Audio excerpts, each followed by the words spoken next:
Ladies and gentlemen, please welcome Dr. Judith Rodin, President of the Rockefeller Foundation.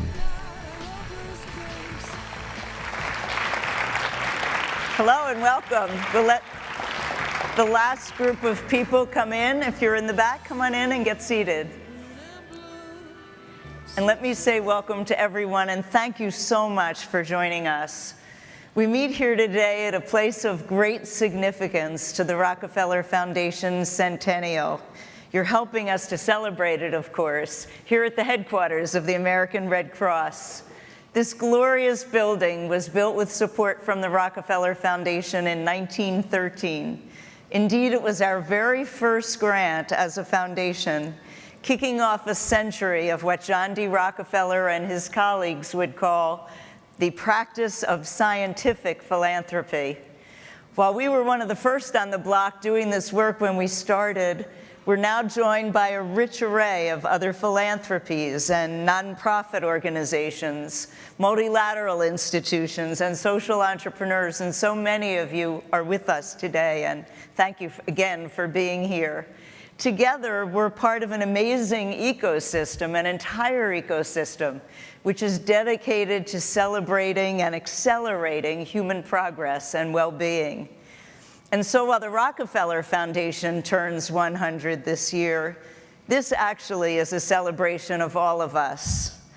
But I don't have to tell this group, perhaps, that we party a little differently in philanthropy than in other sectors. We're often impatient. We don't want idle small talk. We'd rather focus on the big ideas.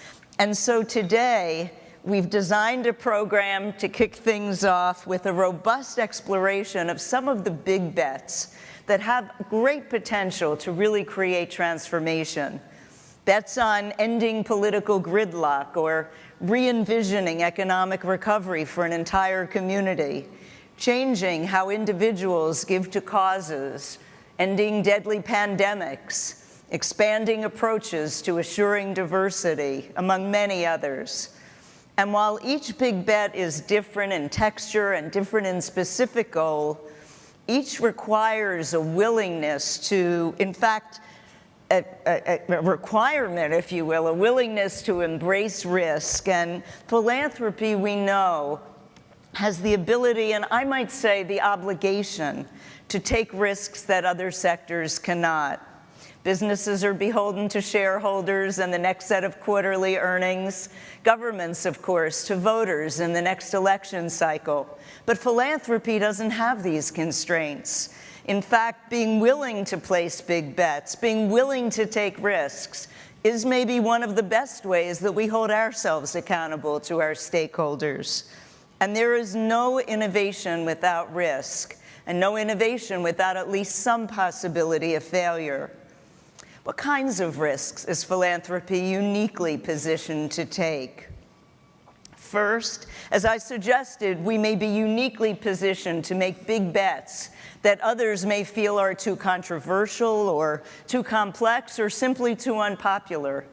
For example, tonight we honor a visionary leader in this work, Sir Elton John, who created his foundation over 20 years ago because he recognized that fixing and recognizing and trying to prevent the stigma that surrounded homosexuality was actually critical to solving the AIDS epidemic, which was such an unpopular view at the time. Or consider the current work of the Bill and Melinda Gates Foundation, promoting contraception in the developing world, including many places where there are deep and abiding cultural barriers. Second, I'd say we're able to combine unlikely partners that maybe would never have happened otherwise. I'm reminded of Barbara Streisand coming together with Rupert Murdoch at the Clinton Global Initiative to make a commitment to climate change.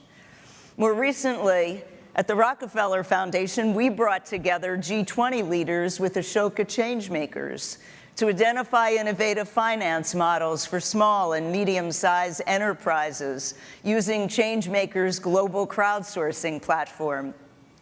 Third, philanthropy has blazed trails, launching new fields that broke down old orthodoxies. Fields like public health or African American studies, molecular biology, and urban studies have all been built through philanthropy. By nature, I'd say field building involves a good deal of risk. It promotes changes in behaviors or new ideas or systems that often have opposition and certainly don't happen overnight.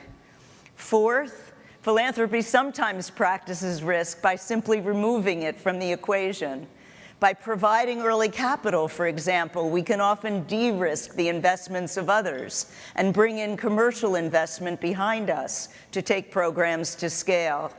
As one example, when the city of New York wanted to build 30,000 new units of affordable housing, a group of foundations, including Ford and Robin Hood, Herron, MacArthur, Starr, Gimbel, and Rockefeller, along with the New York Community Trust and the Open Society Institute, came together and put together the first $36 million, the first tier, which was risk capital. By guaranteeing that we would absorb the losses, it allowed commercial lenders such as JP Morgan and HSBC and others that had a lower risk tolerance to provide the second tier of debt, about $200 million. And as a result, in only a few short years, this partnership enabled developers to build thousands of units of affordable housing, with more in the pipeline. In this way, philanthropic capital is actually some of society's most precious risk capital. I would say it's what our tax-advantaged dollars really entitle us, enable us, require us to do. Finally, we can and must take risks within our own organizations to create a culture where failure isn't a dirty word and where innovative thinking, which is inherently risky, is encouraged. How do we know if we're taking enough risks? I sometimes have told my board that if everything we do succeeds, they should fire me. I see it as part of my job description to ensure that we're taking enough risk. Even if a few don't work out as planned, those that do often way exceed our expectations. That doesn't mean we should begin taking risk for risk's sake, but rather that we should align our big bets with the rewards that will move us closer to achieving our missions. And we should do it in ways that draw not only from our strengths as philanthropy, but from our strengths as individual institutions. So today we've asked a very distinguished selection of big bettors, not only to tell us what bets they're making, but how it draws from a core competency of their own organization. I look forward to thought-provoking discussions and presentations, and then we're going to have a panel led by Steve Clemens of The Atlantic. Finally, we will close tonight with a cocktail reception and dinner emceed by Gwen Ifill. We will honor our Lifetime Achievement Award, Sir Elton John, hear readings from the very compelling Poet Laureate of the United States, Natasha Trethewey, and unveil a crowdsourced art project by the talented Phil Hansen, highlighting the impact of philanthropy. I want to thank you again for joining us for this occasion. I look forward to spending a great day and evening together. Thank you. Ladies and gentlemen, please welcome President and CEO of the Incourage Community Foundation, Kelly Ryan.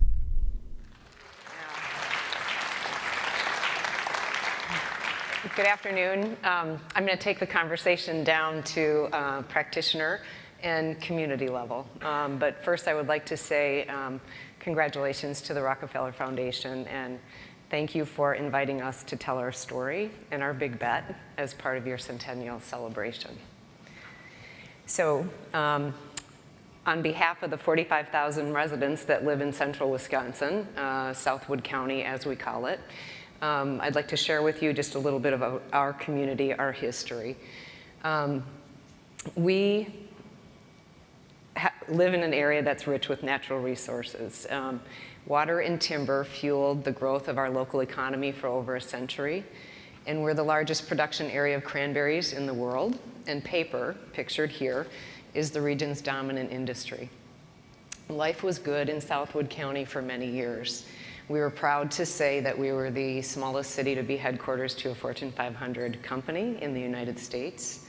But economic security and life as we knew it changed in the year 2000 when Consolidated Papers was sold to a multinational firm and the headquarters moved to Finland. Overnight, a leadership vacuum was created, and by 2005, we had lost 40% of our total employment, or 5,000 manufacturing jobs. The problem and cry we heard repeatedly was jobs, that we need more jobs. It's the same call that we hear today in Wisconsin and across the nation. But was the problem really jobs? We began to understand that our real work was not job creation. In fact, lack of jobs was a symptom of a larger issue that needed to be addressed to foster any kind of sustainable change, and that was community culture. Though there were many benefits to having a stable industry build an economy over a century, the unintended consequences were insidious and deeply entrenched. A dependent, paternal, entitled, and insular culture was the norm in central Wisconsin. It was certainly not an environment that would foster the kind of new thinking, creativity, and inclusion that was going to be needed to recreate a new economy. Why did we take this on? After much reflection, deliberation, and certainly dissension, our organization decided to step outside our traditional work of fund development and grant making and engage in the unknown territory of helping people shape a new future. At some level, we felt a moral imperative to act, that this was a clarion call. And what would it matter if we had amassed a great endowment if 25 years from now there was not a community to serve?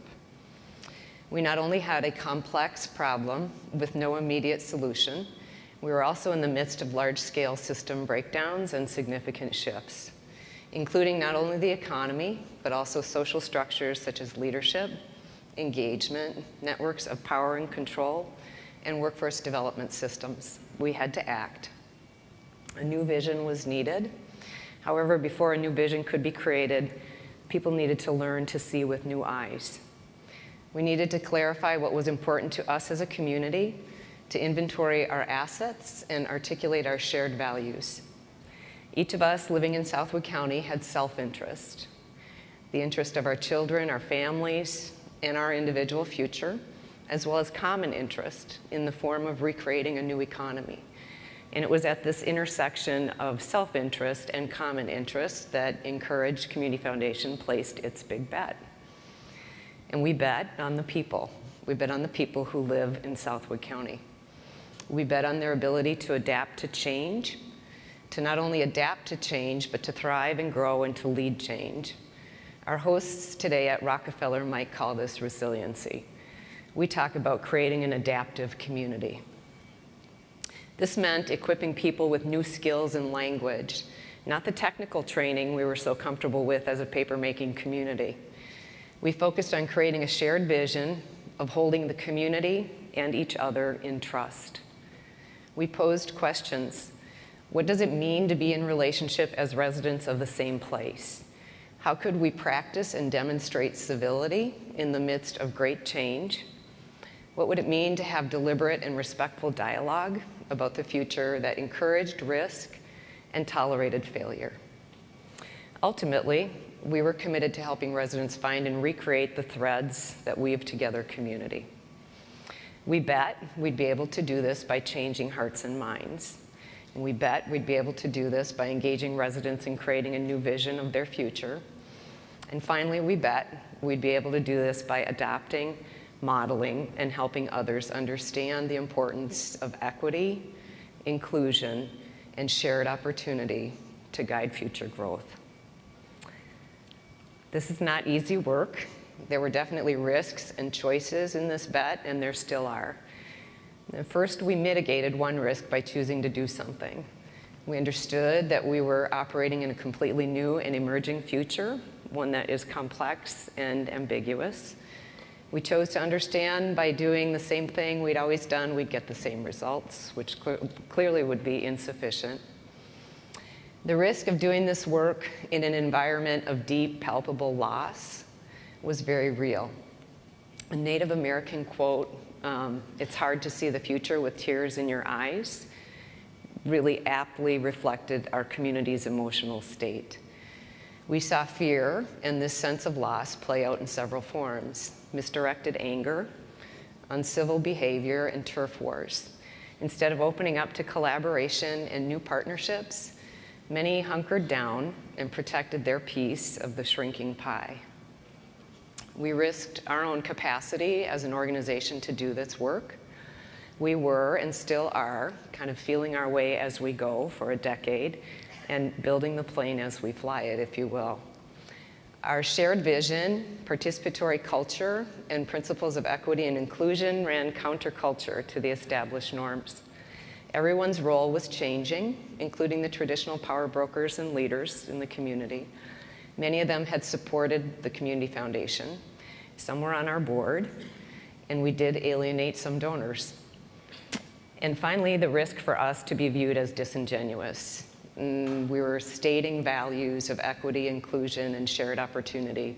And what did that mean to our institutional culture, our policy, our practice, so that we could lead with authenticity? And what we learned that courageous leadership is essential across the community and vital, most significantly from board and staff. Like Helen Youngworth, our board chair and retired newspaper publisher, who is in the audience today, Helen's not afraid to challenge the status quo in our organization, in the practice of governance, and the field of philanthropy. I remember a decade ago being at a conference with Helen, and her commenting that she'd heard enough from people comparing using asset size as an indicator of their effectiveness, and asked if this field talked about what impact we were having, not what assets were under management. We learned individually that we needed to be the change we wish to see. In a small town, I am the foundation. We are the foundation, board and staff. In our personal networks, our social clubs, youth sports organizations, and the local grocery store. So that meant equipping board and staff with the self-confidence, skills, tools, language to be effective advocates for our work. And we live by the principle of reflective action and are not afraid to make course corrections as we go. This includes examining entrenched beliefs to surface barriers to growth and change. A quote from our friend Parker Palmer, "Authentic leadership will risk failure by making the space for others to act." And we've come to understand that we must be very mindful of another thing, and that's not promoting or supporting or perpetuating dependency. We don't want dependency to transfer from a paper company and founding family to Incourage Community Foundation or others that are taking leadership positions in the community. And this prompts a much deeper and ongoing examination of our institutional power and privilege as we work to create the kind of space and fertile environment for others to experiment, to take risks, and to fail. To source the wisdom of the community, to foster new networks and connections, and to surface individual passion has become the core of our work. We know from survey and research that residents want to engage. However, what we've learned is that it's not adequate to convene and bring people together and say everyone has a voice. When a participatory culture is not the norm, people need to be equipped with the skills, tools, information, and opportunities to build self-confidence and find their passion and take baby steps to participation.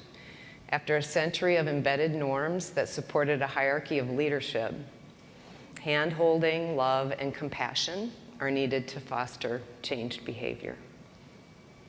So how do we know? How do we know that our big bet is paying off? We know by people in our community who are stepping up, choosing hope, embracing change, and modeling new behavior. Like Gus, pictured here, who for decades was principal of our largest high school, football coach, and I dare say pretty traditional in his leadership style years ago, command and control. Gus was part of the second cohort of residents trained in adaptive skills. He then became part of a Train the Trainer program to deliver adaptive training himself. And after retirement, we coaxed Gus into becoming Incourage's community coach. So he now speaks regularly, publicly, and passionately about trust, relationships, and love for each other and community. And people love and connect with this new Gus. So meet Christy Anderson. Christy deferred grad school here in DC to come home and organize her community around a resident-led development opportunity in the center of our downtown. Incourage purchased the historic former Gannett newspaper building, pictured behind Christy, and we're asking community members to determine its end use. This is the first highly visible example of resident-led and resident-centered processes to support deliberative decision-making and increase participation in civic life. Residents are looking at our assets, including our river, which had been a working river for a century, with new eyes. And meet our mayor, Zach Brewink, who's also here with me today as my guest. At 25, the youngest mayor elected in Wisconsin Rapids with a 2/3 majority vote. Of significance to know is that at age 18, Zach was named Ernst & Young Youth Entrepreneur for the nation. Atlantic named him one of the top 100 mayors to watch, and the White House recently named him one of the top 100 entrepreneurs in the United States under the age of 30. Zach was elected in our community on a platform of change and civic engagement. Kirk Willard is the award-winning plant manager and executive committee member for Ocean Spray Cranberries. He's also been instrumental in our community's success as the first rural site in the nation to participate in the National Fund for Workforce Solutions. 5 years of investment reimagining and changing the way that manufacturing workforce training is delivered in our region.